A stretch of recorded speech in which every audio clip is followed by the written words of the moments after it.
Par Larry Hodgson 18 janvier 2017 L'année de la pensée. Pensée mélange Majestic Giant.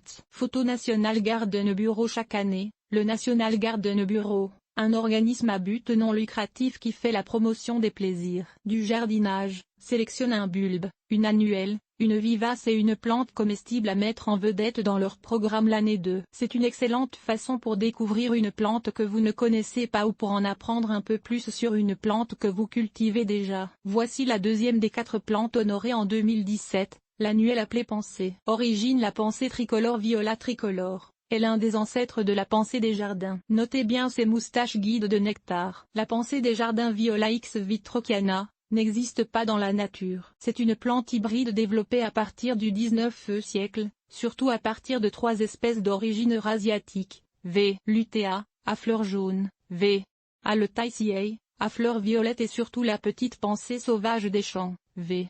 tricolore. La pensée des jardins diffère des espèces sauvages par une taille plus imposante et des fleurs beaucoup plus grosses. Toutefois, si on laisse une pensée se ressemer, ce qu'elle fera volontiers, elle tendra à reprendre l'apparence d'une pensée sauvage. En seulement quelques générations, le nom botanique donné à la pensée, Viola X vitrocana, honore le botaniste suédois Weitbrecher Wittrock, 1839-1914, qui a fait beaucoup de recherches sur le genre Viola. Quant à l'origine du nom pensée, elle vient du fait que la fleur de la pensée sauvage, légèrement penchée vers le bas et avec ses petites moustaches noires, ressemble à un petit bonhomme perdu dans ses pensées. Et avec l'adoption du nom pensée, la fleur est devenue le symbole du souvenir et de la commémoration. Dans le langage des fleurs, pensée signifie, bien sûr, je pense à vous. Violette ou pensée?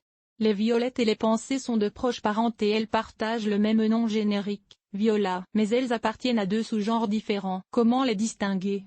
La violette a 2 pétales supérieurs et 3 pétales inférieurs. Les violettes viola sous-genre viola ont des fleurs composées de 2 pétales supérieurs et 3 pétales inférieurs. Les fleurs sont généralement très petites, aux pétales supérieurs réfléchis, et la floraison est surtout printanière. Les feuilles sont souvent en forme de cœur, bien qu'elles puissent aussi être palmées. Les pensées ont 4 pétales supérieurs et 1 pétale inférieur. Les pensées viola sous-genre mélanium ont des fleurs à 4 pétales supérieurs et un seul, généralement le plus gros, inférieur. La fleur paraît aplatie, avec les 5 pétales dans le même plan. La floraison dure souvent du printemps à l'hiver. Enfin, leurs feuilles sont plus petites et généralement crénelées. Histoire de la pensée. Pensées offertes dans un catalogue datant de 1901. C'est la Britannique Lady Mary Elizabeth Bennet, 1785-1861, fille du comte de Tankerville, qui fut la première à créer des pensées hybrides au début du 19e siècle. Elle avait ramassé une collection de pensées sauvages de toutes les couleurs possibles et commença à faire des croisements pour en augmenter le choix. Ses premiers hybrides furent lancés en 1813 et connurent beaucoup de succès. C'est à elle qu'on attribue la création des premières pensées des jardins. C'est Laure des Gambier qui a développé la pensée portant de grosses taches sombres. Ici, la pensée Matrix Solar Flare. Photo, National Garden Bureau. Cependant, environ en même temps, Lord John James Gambier, officier britannique, cherchait à rendre la fleur relativement étriquée de la pensée sauvage plus ronde en choisissant des variantes à pétales plus larges qui se chevauchaient. Aussi, il fut le premier à convertir les minces guides de nectar noir sur la face de la fleur, que les jardiniers appellent inévitablement les moustaches, en de grosses taches sombres, un effet qui plaît encore aux jardiniers modernes. Que de variétés! La pensée offre presque toutes les couleurs. Ici, la pensée Nature Landscape. Photo, National Garden Bureau. Avez-vous une couleur préférée? Vous la trouverez sûrement chez la pensée qui offre plus de coloris que presque toute autre fleur. Pourpre, bleu, blanc, rose, rouge, orange, vert, même presque noir. Toutes ces couleurs sont présentes dans sa palette. Ces fleurs peuvent être de couleur unie ou maculées d'une autre couleur. Le petit œil au centre est toujours jaune. Certaines pensées, de plus, sont parfumées. On classifie typiquement les pensées en 4 catégories. Pensée à grandes fleurs, 8 à 10 cm, pensée à fleurs moyennes, 5 à 8 cm, pensée multiflore, fleurs de 2,5 à 5 cm, et la plus récente catégorie, la pensée rampante, qui s'étale sur jusqu'à 60 cm. Cette dernière connaît beaucoup de popularité depuis quelques années en panier suspendu et en rocaille. La culture des pensées. Les pensées sont vendues comme annuelles, mais sont en fait des vivaces de courte vie qui peuvent survivre à l'hiver dans les zones de rusticité 4 et plus, même en zone 3 si on leur offre une bonne protection hivernale. Mosaïque de pensée à Disneyland. Elles se comportent mieux sous des températures fraîches. Ainsi, dans régions aux hivers doux, zone 9 à 11, on les utilise typiquement comme annuels d'hiver. À Disney World en Floride et à Disneyland en Californie, par exemple, on installe des mosaïques de pensée en octobre, puis on les arrache au printemps pour planter des annuelles plus résistantes à la chaleur en vue de l'été à venir. Dans les régions septentrionales, c'est surtout au printemps qu'on plante les pensées et ce, en vue d'une floraison estivale. Comme elles tolèrent bien les nuits froides et même les gels légers, on a toute raison de les planter très tôt, 3 ou 4 semaines avant la date du dernier gel. La floraison se prolonge à l'automne jusqu'à l'arrivée de la neige. Dans les régions aux étés chauds, typiquement la floraison s'affaiblit ou s'arrête sous les chaleurs estivales pour reprendre à l'automne. Pour éviter cela, dans ces régions plantez-les à la mi-ombre plutôt qu'au plein soleil. Les pensées ne sont pas dérangées par le froid et la neige. Il existe aussi des pensées extra-rustiques conçues pour être plantées à l'automne, comme les lignées Ice et Snow Angel. Elles fleurissent abondamment jusqu'aux neiges,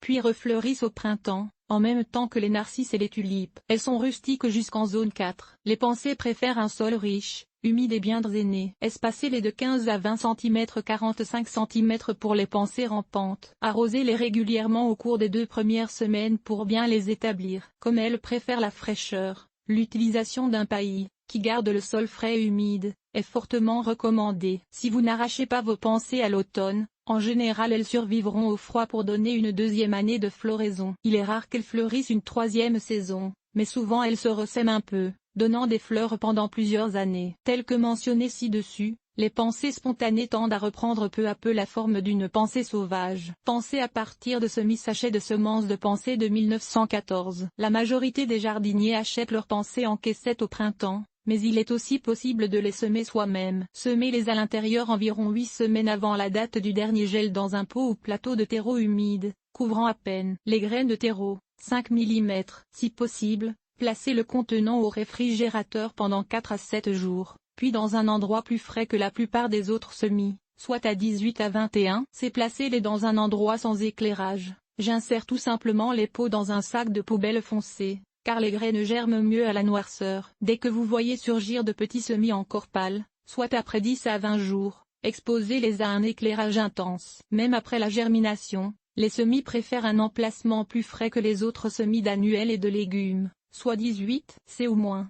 On peut par exemple les placer près une fenêtre orientée ou dans une couche froide. Continuez de garder leur terreau humide. Dès que les nuits commencent à dépasser 5 C, commencez à acclimater vos semis aux conditions d'extérieur. Enfin, il est aussi possible de semer les pensées en pleine terre en juin ou juillet, en vue d'une floraison l'année suivante. Fait d'hiver, les fleurs de pensée sont comestibles. Ici Cool Wave Yellow.